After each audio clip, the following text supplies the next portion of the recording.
우리 말씀 듣기 전에 먼저 기도하겠습니다. 하나님 아버지, 주께 가까이함이 진정한 복인 줄 믿습니다. 하나님의 귀한 말씀 앞에 나아가 섭니다. 우리 육신과 마음과 영혼이 회복되게 하여 주시고 세상과 다른 하나님의 참된 생명의 진리를 맛보며 새 힘을 얻게 하여 주시옵소서. 말씀 가운데 더 가까이 나아가게 도와주시고 하나님을 더 가까이 사랑하는 우리의 삶이 되도록 인도해 주시옵소서. 말씀 가운데 은혜 주실 줄 믿고 감사드리며 살아계신 예수님의 이름으로 기도합니다. 아멘. 우리 옆에 계신 분 처음 뵈면 반갑습니다 인사했으면 좋겠고요. 잘 아시는 분이면 잘 지내셨습니까? 사랑하고 축복합니다 인사했으면 좋겠습니다. 네, 반갑습니다. 한 주간 잘 지내셨습니까? 네, 사랑하고 축복합니다. 네. 여러분들, 성경에는 참 많은 사람들의 이름이 등장합니다. 구약의 12지파에 등장하는 우리 야곱의 아들들의 이름도 우리가 잘 알고 있고요. 또 신약에는 우리 예수님의 12제자의 이름들도 우리가 한 번쯤은 들어보았을 것입니다. 그뿐 아니라 구약에는 여러 족보들이 등장하지 않습니까? 우리가 다 외울 수 없을 정도로 수많은 사람들의 이름들이 나열됩니다. 특히 신약 성경 중에서도 많은 사람들이 사랑하는 책이라 그렇게 불리우는 로마서의 16장, 마지막 16장은요, 사도 바울이 인사하기 원하는, 문안하기 원하는 사람들의 이름들이 쭉 이렇게 열거되어 있습니다. 베베라든지 또 브리스가와 아굴라라든지 또 에베네도 또 안드로니고와 유니아 등 무려 여러분들 나중에 집에 가서 한번 세어보십시오. 이 로마서 16장 마지막 장에 총 26명의 이름을 언급하면서 사도 바울이 문안하기 원한다, 인사하기 원한다, 그렇게 그들의 이름을 언급하고 있습니다.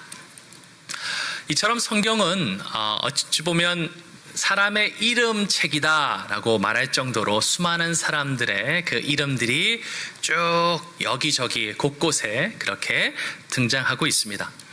한편 우리가 줄곧 계속해서 보아오고 있는 느헤미야서 또한 사람들의 이름들을 계속해서 우리에게 들려주지 않습니까? 느헤미야 3장에서도 우리가 예루살렘 성벽을 중수하면서 그 각각의 집 앞에 그 일들을 맡았던 사람들의 이름들이 계속해서 나열되었던 것을 기억합니다. 또한 느헤미야 7장에서도 바벨론 포로 귀한 1세대 사람들의 이름을 명단을 발견해서 그들이 누군지를 쭉 우리에게 계속해서 기다랗게 기술해주고 있죠.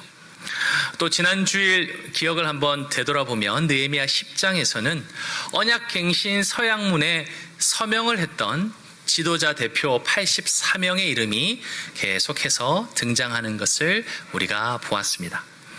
그리고 오늘 본문 느헤미야 11장에서도요, 예루살렘에 거주한 사람들의 이름, 그들의 족속, 그리고 예루살렘 바깥에서 그 마을에 동네에 사는 사람들의 그런 이름과 사람 수에 대해서도 언급하고 있는 것을 우리가 오늘 본문으로 다 읽지는 않았지만 이 느헤미야 11장에 담아내고 있죠.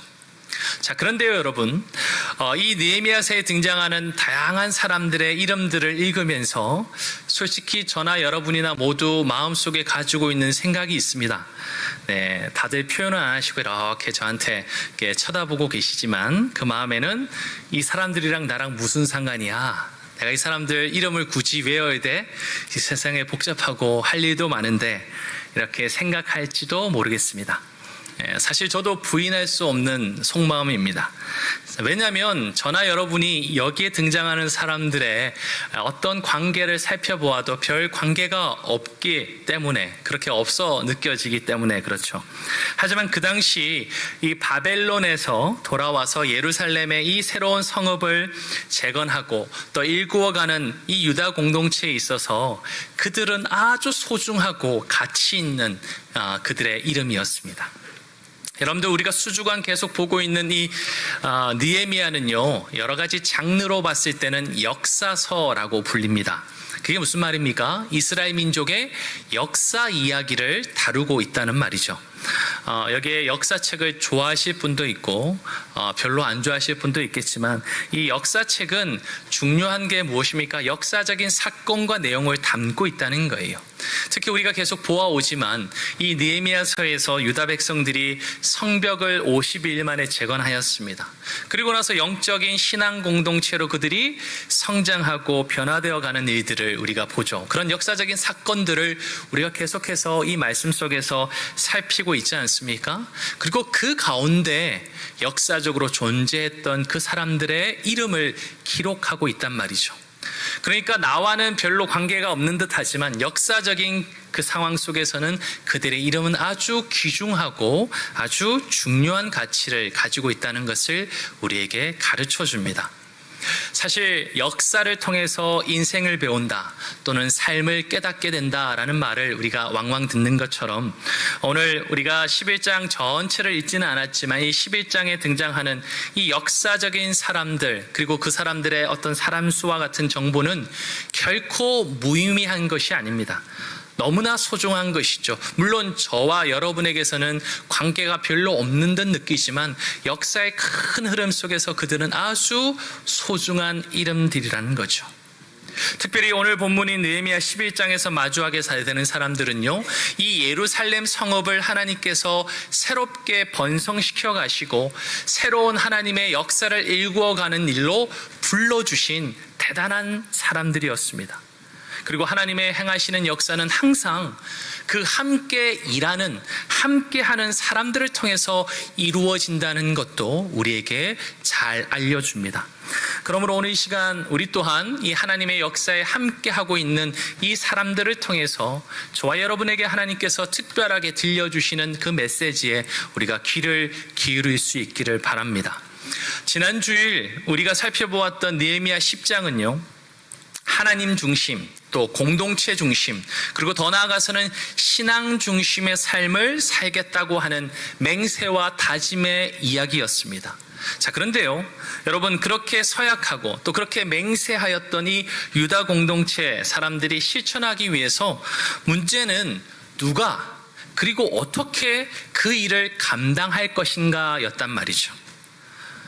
특히 오늘 본문인 이 느헤미야 11장은요, 그 일에 가장 앞장선 사람들, 그리고 그 일을 위해서 함께했던 사람들의 이야기입니다. 재미나게도 오늘 이 느헤미야 11장은요, 우리가 10장과 연결해서 볼 수도 있지만 더 중요한 것은 역사적인 어떤 사건의 흐름으로 보면 이미 우리가 앞서 보았던 7장에서 휙 건너뛰어서 11장과 연결해서 볼 수 있습니다. 왜냐하면 8장, 9장, 10장 우리가 지난주까지 보았던 이 세 장은요, 역사적으로 성벽을 재건하고 그 예루살렘 성읍의 사람들을 모아서 그 성읍, 그 도시를 새롭게 일으켜가는 역사적인 내용하고는 조금 다른, 마치 별책부록처럼 영적으로 이 공동체, 유다 공동체가 어떻게 은혜를 받고 새로워지고 하나님 앞에 반응하는지를 특별하게 다루었던 내용이 8장, 9장, 10장이었던 거죠. 그래서 성벽을 52일 만에 재건했던 그 이야기를 다루는 7장에서 오늘 우리 11장, 그렇게 성벽 재건한 예루살렘에 사람들이 어떻게 거주하게 되는지를 이야기하고 있는 이 역사적인 흐름으로 보면 7장과 11장이 이렇게 연결되어 있다 보시면 좋겠습니다. 자, 그런 점에서 우리가 한번 다시 좀 되돌아보아 기억해 보면 좋겠습니다. 예루살렘 성벽을 50일 만에 재건했습니다. 그 후에 이제 지도자인 느헤미야는 사람들을 불러 모아서 세우죠. 그래서 예루살렘을 더욱더 하나님이 기뻐하시는 도시로 굳건하게 그렇게 하고자 했습니다. 그래서 여러분들 보시게 되면 하나니라고 하는 느헤미야의 동생, 그리고 하나냐라고 하는 실실한 사람이 이 예루살렘 성읍의 관리 지도자로 두 사람이 서게 되었던 것을 우리가 알 겁니다. 또 뿐만 아니라 성전과 예배를 섬길 수 있는 일꾼들을 이끌어서 모아주셨고, 특별히 예루살렘의 이 성읍에는 사람들이 적었지만 그 사람들이 각각 자기의 그 영역들을 파수해서 지킬 수 있도록 그 역할도 이끌어서 왔던 것을 우리가 보게 되죠.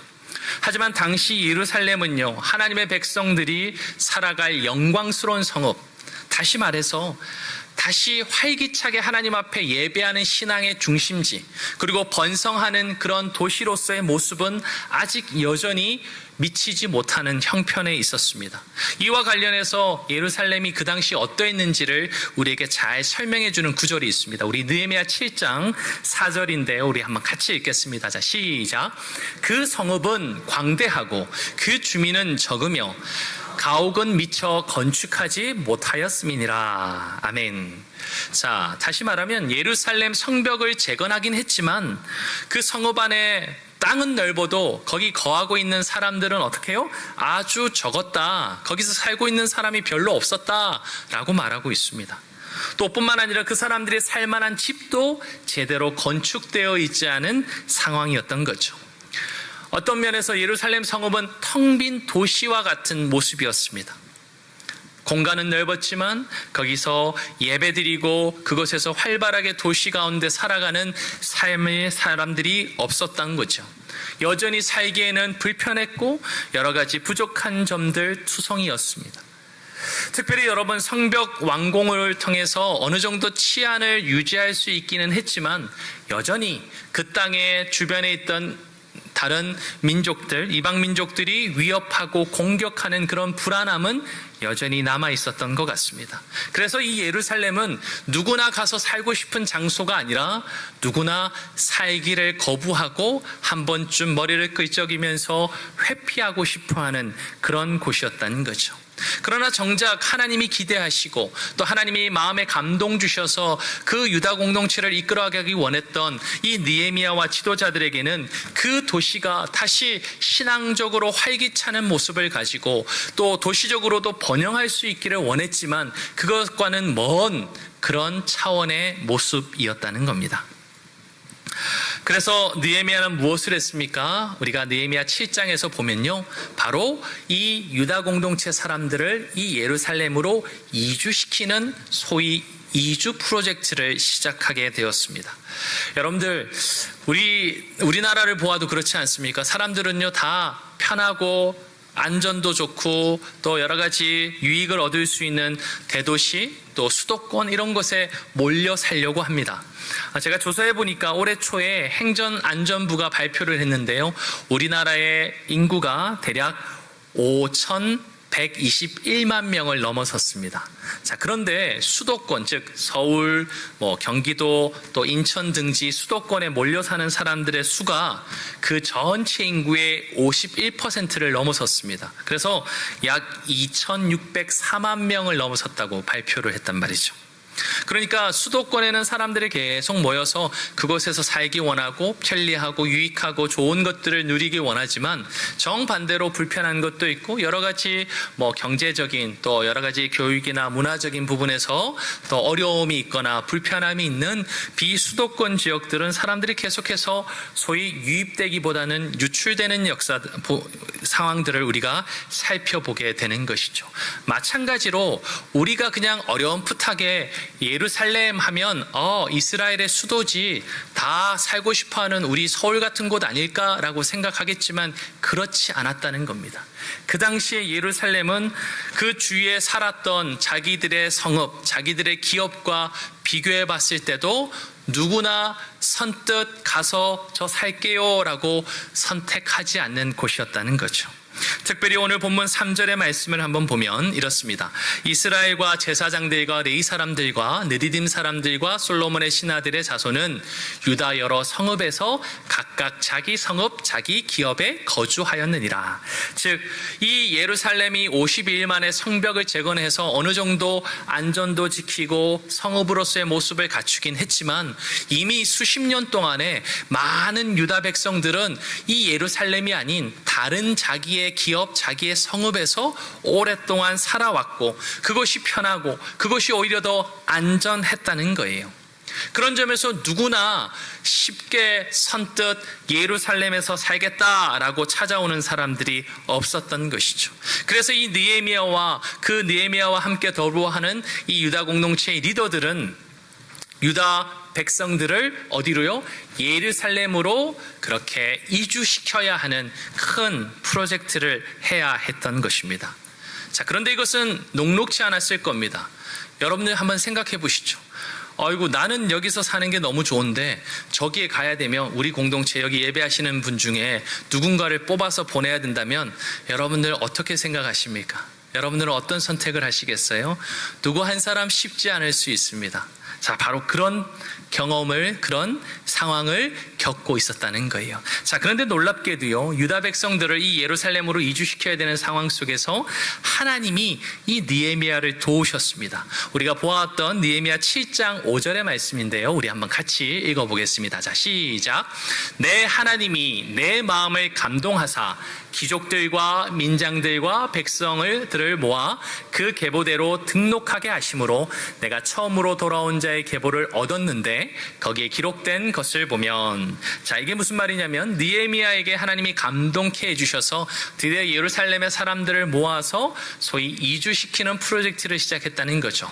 자, 그런데 거기에 어떤 사람들을 어떻게 보내야 되는지에 대한 아무런 기준이 없었는데 하나님께서 어떻게 해요? 처음으로 돌아온 자들, 즉 바벨론 포로기한 1세대 사람들의 명단 리스트를 지금 느헤미야가 얻게 해 주셨다는 거죠. 그래서 그들 가운데 누구를 보내야 되는지에 대한 기준을 가지게 되었던 것입니다. 자, 뭔가 일이 술술술 풀리는 것 같아요. 그러나 안타깝게도 그것은 결코 쉽고 간단한 일이 아니었습니다.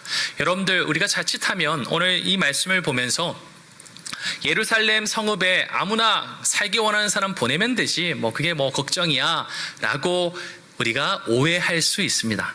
그러나 이 예루살렘 성읍에서 하나님께서 새롭게 이 번영을 이루어가고 또 무엇보다도 귀한 공동체로 세워가기 위해서는 그냥 사람 수가 늘고 또 문화나 상업이나 이런 활동들이 활발해지는 것 정도가 문제가 아니라는 거예요. 오히려 유다 백성들 가운데서 이스라엘 계보의 정통성을 가진 사람들, 그리고 하나님의 백성으로서의 온전한 정체성을 가진 사람들이 예루살렘 성읍 안에서 살면서 예배하고 섬기고 그것에서 살아감으로써 다시 한 번 더 활기찬 신앙의 중심지를 일궈내고 참된 하나님의 도시를 만들어가는 것, 그것이 사실은 이 예루살렘에 이주해가는 프로젝트의 목적이자 방향이었던 것입니다. 그렇기 때문에 그냥 단순히 살기 원하는 사람 가세요 라고 하는 정도가 아니었단 말이죠. 자, 그런 배경과 상황들 속에서 오늘 드디어 느헤미야 11장에는요 예루살렘 성읍의 사람들이 이주하는 일이 드디어 시작되었다 우리에게 가르쳐 줍니다. 우리 1절 말씀, 11장 1절 말씀 한번 같이 읽겠습니다. 시작.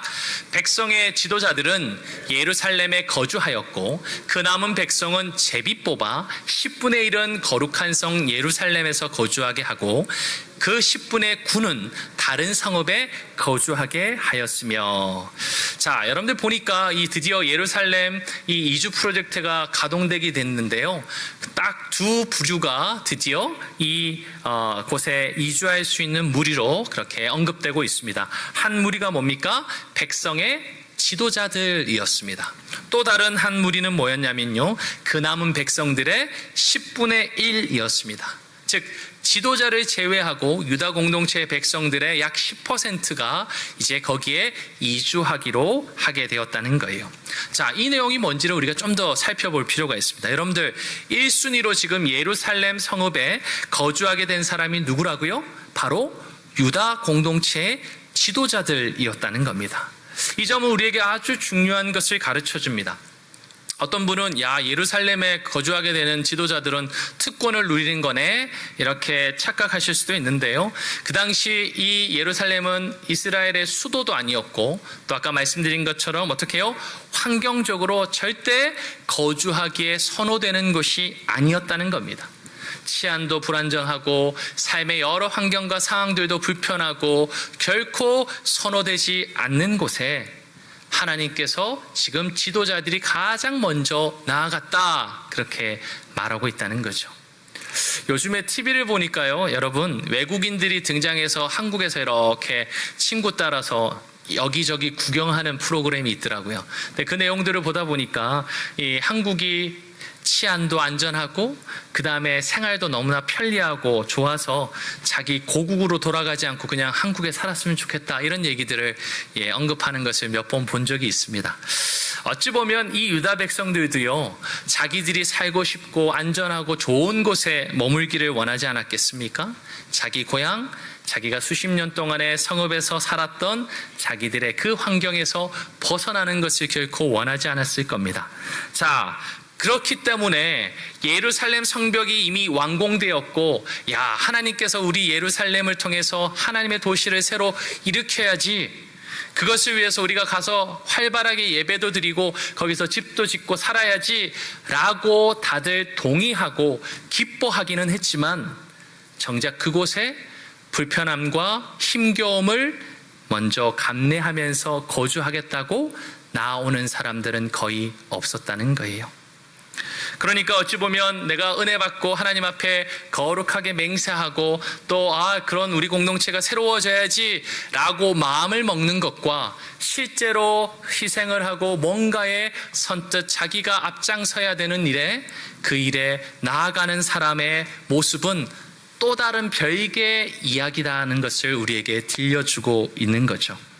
그래서 유다 백성들 가운데 그들을 이끌었던 리더들이 바로 그 앞자리를 차지하고 솔선수범하였던 것입니다. 사랑하는 성도 여러분, 특별히 저를 비롯해서 우리 교역자들, 그리고 교회에서 리더로 세우신 우리 중직자 여러분들, 누구보다도 먼저 우리 공동체의 새로운 그 걸음걸음에 귀한 솔선수범의 모습을 보여주는 저와 여러분 되시기를 주님의 이름으로 축원합니다. 그런 모습을 통해서 주님은요, 우리 가운데 새로운 일들을 행하실 것입니다. 아름답게 변화시키시고 성장시키시고 부흥케 해주실 것입니다. 물론 우리 청량교회는 앞선 두 분의 우리 원로 목사님들 비롯해서 우리 귀한 교회를 섬겼던 우리 교육자들, 그리고 무엇보다도 신실하게 눈이 오나 비가 오나 교회를 사랑하며 헌신했던 우리 많은 중직자 리더들이 있었기에, 그분들의 땀방울과 눈물이 있었기에 여기까지 우리 교회가 아름답게 서왔습니다. 하지만 앞으로 우리가 또 새로운 70년을 바라보면서 우리가 비상하기 위해서는 예전의 것들이 너무나 귀하지만 그것 위에 또 다른 우리의 아름다운 솔선수범의 헌신과 걸음을 주님은 요청하고 있다는 거예요. 그런데 누구도 먼저 하려고 하지 않는다는 거죠. 은혜도 받았고 마음도 동의하지만 기뻐하였지만 그것에 앞장서는 사람들이 없을 때, 저를 비롯해서 우리 교육자들과 우리 중직자들이 그 아름다운 걸음에 앞장서는 자가 되기를 주님의 이름으로 축원합니다. 오늘 유다 공동체는 그런 모습을 보였다는 거죠. 결코 쉽지 않은 일임에 분명합니다. 하지만 하나님께서 그분의 역사를 일구어 갈 때 저와 여러분을 그런 의미에서 리더로 먼저 부르시지 않으셨습니까? 우리가 함께 주님의 귀한 나라를 꿈꾸고 또 새로운 부흥과 새로운 비상을 우리가 기도할 때 누구도 먼저 원하지 않고 먼저 섬기려 하지 않은 여러 상황들이 벌어질 수 있습니다. 그러나 제가, 그리고 우리 리더들이 함께 솔선수범해 나아갈 때 하나님은 그 일을 통해서 우리의 공동체가 또 다른 열매들을 맺도록 축복해 주실 줄 믿습니다. 자, 그런데 여러분, 오늘 말씀을 우리가 좀 더 자세히 살펴봐야 합니다. 사실 유다 공동체는요, 단지 리더들만 그렇게 하나님의 새 역사에 동참하고 그치지 않았습니다. 이어서 누구를 말합니까? 남은 백성들 가운데도 예루살렘 성읍으로 이주해 가는 사람들이 있었다, 우리에게 가르쳐 주죠. 오늘 1절과 2절 말씀을 우리 다시 이어서 한번 읽어보겠습니다. 자, 시작. 백성의 지도자들은 예루살렘에 거주하였고 그 남은 백성은 제비 뽑아 10분의 1은 거룩한 성 예루살렘에서 거주하게 하고 그 10분의 9는 다른 성읍에 거주하게 하였으며, 예루살렘에 거주하기를 자원하는 모든 자를 위하여 백성들이 복을 빌었느니라. 아멘. 자, 백성의 지도자들 말고도요, 그 남은 백성들 가운데 10분의 1은 제비를 뽑아서 예루살렘 성읍에 이주해 살도록 했다, 그렇게 말합니다. 즉, 앞서 얘기했던 것처럼 자기 성읍, 자기 기업에서 살면 좋겠지만 불편하고 불안전한 거주지일 수 있는 그 예루살렘으로 지도자들만이 아니라 백성들 가운데서도 사람들이 그렇게 함께 했다는 거예요. 자, 그런데 그런 쉽지 않은 결정들 속에 어떤 사람들이 있었냐면 먼저 희생해서 하나님의 뜻 가운데 자원하는 사람들이 있었습니다. 오늘 2절 말씀 우리 한 번 더 같이 읽어보겠습니다. 자, 시작. 예루살렘에 거주하기를 자원하는 모든 자를 위하여 백성들이 복을 빌었느니라. 아멘. 자, 재미나게도 1절에 보면요, 남은 백성 중에 10분의 1, 10%가 지금 예루살렘으로 거주하기로 했다고 말합니다. 자, 그런데 2절에 재미나게도 거주하기를 자원하는 사람들에게 복을 빌어줬다는 좀 생뚱맞은 얘기가 연결되어 있어요.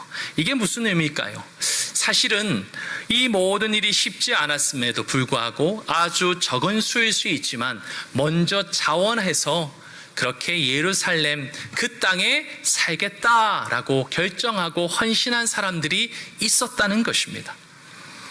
10분의 1을 뽑기 이전에 벌써 예루살렘에 거주하기를 자원했던 사람이 있었고, 그들을 통해서 하나님이 예루살렘의 성읍의 새로운 일들을 그렇게 함께 시작해 가셨다는 겁니다. 예루살렘에 들어가면 고생문이 훤한데도 불구하고 사람들이 원하지 않는 걸 스스로 선택해서 자원했다는 것은 놀랍고 대단한 일이었습니다. 여러분, 사실 우리 인간의 죄된 이 자기 중심성은요, 결코 쉽게 사라지거나 없어지지 않습니다. 하지만 그럼에도 불구하고 하나님께서 은혜를 베풀어 주실 때 이 은혜는 우리의 마음을 바꾸고 변화시키는 능력이 되죠.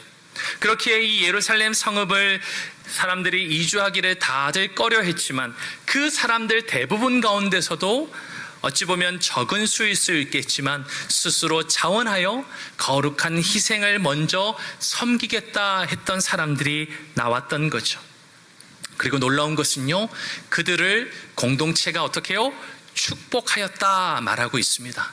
아유, 너희들 알아서 해, 너희들만 뭐 고생하는데 뭐 나는 잘 모르겠어 하지 않고 먼저 자원하는 소수의 사람이 있었지만 그들을 향해서 공동체 사람들 모두가 어떻게 해요? 정중하게 그리고 감사하는 마음을 담아서 그들을 축복했던 것이죠. 이처럼 하나님의 새 역사를 위해서 아름답게 쓰임받는 사람들이 있었습니다. 그들은 바로 자원하여 거룩한 희생을 마다하지 않는 사람들이었다는 거죠.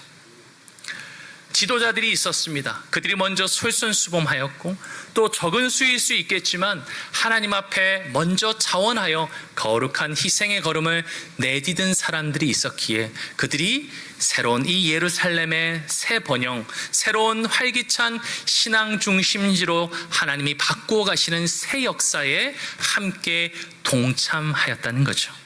자, 그런데 여러분, 그것이 전부가 아니었습니다. 그런 백성들의 지도자들과 또 그 백성들 중에서도 자원한 소수의 사람들이 있긴 했는데 그 외에 또 다른 사람들이 있었다는 거예요.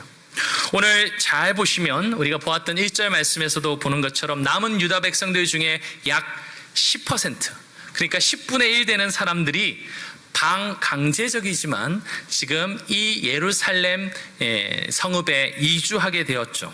자, 그들이 어떻게 했습니까? 제비를 뽑아, 오늘 1절 말씀 잠깐 보여주시면 제비를 뽑아 거주할 사람들을 택했습니다. 일종의 고육지책이죠. 최선의 선택도 아니었고 결정도 아니었습니다. 여러분, 제가 앞서서 말씀드린 것처럼 8장부터 10장까지는 이 유다 공동체가 은혜를 받고 하나님의 말씀을 듣고 변화되고 회개하고 또 심지어는 그 초막절이라고 하는 절기까지 지키면서 하나님 앞에 은혜의 반응을 했던 것을 쭉 보여줍니다. 자, 그런데 여러분 무엇입니까? 그럼에도 불구하고 정작 헌신해야 되는 여러 일들 속에서 하나님 앞에 진짜 믿음으로 순종해서 반응하는 것, 자신의 손해를 감수하면서 그렇게 희생하며 나아가는 것은 결코 쉬운 것이 아님을 우리에게 다시 한 번 더 일깨워 줍니다. 그래서 남은 백성들 가운데서 어쩔 수 없이 어떻게 해요? 제비를 뽑아서 10%의 사람을 결정해야만 했던 것이죠. 그런데 여러분, 더 놀라운 것은요, 그렇게 정한 10%의 사람들이 무엇했습니까? 오늘 순종하여서 따랐다는 것입니다. 자신들이 해당되었어도 그것을 번복하거나 아니요, 그거 안 할 건데요 라고 거부하지 않고 그 결과에 순종했다는 거예요. 성도 여러분, 만약에 저와 여러분이 이 10분의 1에 속하였다면 어떻게 반응하셨겠습니까? 어쩌면 왜 나냐고 이렇게 따질 분이 나타날지도 모릅니다. 이거 제비뽑기 무효야 라고 하면서 소리 지르면서 거부하실 분도 있을지도 모르겠습니다. 자, 그런데 놀랍게도요, 오늘 이 제비뽑기를 통해서 선택된 이 유다 백성의 10분의 1에 해당하는 사람들은 이를 온전히 순종하여 예루살렘 성읍에 거주하였다는 거죠. 그들은 지도자도 아니었고 또 자원에서 먼저 앞장서는 사람들도 아니었지만 하나님께서 제비뽑기를 통해서 주시는 그 뜻에 순종하여 함께하는 사람들이었다는 거죠. 오늘 이 사람들이 누구였는지에 대한 설명을 우리가 읽지는 않았지만 느헤미야 4장 11장 4절부터 24절까지 쭉 다양한 사람들의 이름과 족속들을 언급하면서 우리에게 들려주고 있습니다.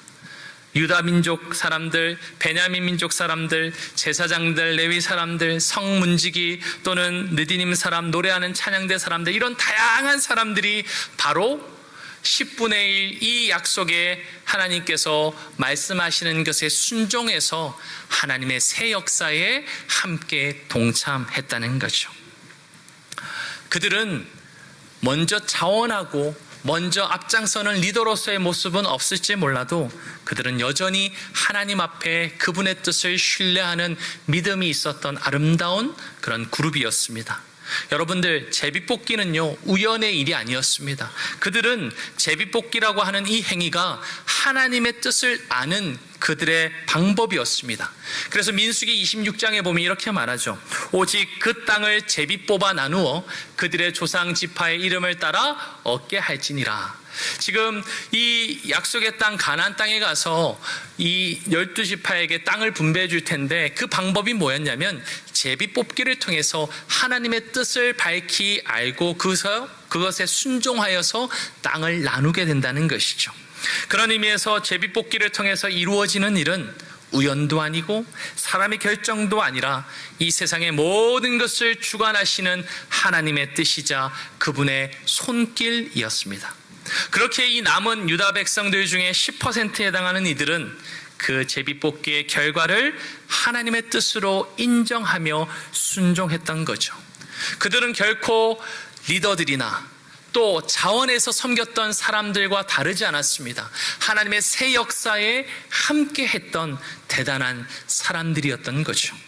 사랑하는 우리 청량의 가족 여러분, 유다 공동체가 예루살렘 성읍을 통해서 새롭게 번성하고 또 새롭게 활기찬 신앙의 중심지로 세워가고자 그곳에 사람들을 이주시키는 이 모든 과정들을 통해서 우리는 하나님의 새 역사를 일구어가는 일에 바로 함께하는 하나님의 사람이 있음을 우리는 발견하게 됩니다.